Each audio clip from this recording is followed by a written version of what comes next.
the true story about a bus full of children trapped in a California wildfire and the brave bus driver who risked everything to save them. I had so many issues with this movie. I hated the camera work. It was way too up close and shaky. The visuals were so dark that much of the runtime of the movie I had to squint to see what was happening. Some of the acting felt very amateurish, and part of it felt more like a Lifetime movie than a Hollywood blockbuster. Matthew McConaughey kind of seemed miscast here, and I can't put my finger on why because I normally love him in everything. It was cliché and predictable. And I hated the characters who were there just to explain the plot of the movie. For example, the fire captain's right-hand woman. But on the other hand, I was on the edge of my seat for the entire runtime and somehow got very invested in the characters and the story. This movie was one of the most exciting and anxiety-ridden movies of 2025. I thought America Ferrera really captured the energy of an elementary school teacher and did a great job putting on a brave face for her students while facing life-threatening dangers. I also liked the bus garage manager, even though her character was written to be so overly critical it was almost comical. The number of bad things that happened in this movie felt like a country song. My wife left me, my son hates me, my dog died, I suck at my job, my mom requires around-the-clock care. And all of that happened before the fire broke out. With each new piece of bad news, my anxiety creeped up a little bit higher. Now, once the fire starts, a lot of the movie turned into a Michael Bay-style explosion fest. The special effects in this were so great. The fire felt real. I know being in that situation has to be impossible to comprehend, and yet the movie still felt like it pushed it a bit too much into action explosion territory. It was ridiculous, but it added tension and excitement, so I'll allow it. There were also a couple of moments that really hit me hard and packed an unexpected emotional punch. While I didn't love Matthew McConaughey in this role, his character Kevin looked so much like my elementary school bus driver Jeff. Shout out to Bus 75. The Lost Bus is much better than it has any right to be. I had a lot of complaints about it, but the good far outweighed the bad, and this is a movie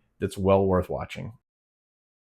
Burnt photos, firefighting planes, realistic fire, the love of a good dog, traffic jams.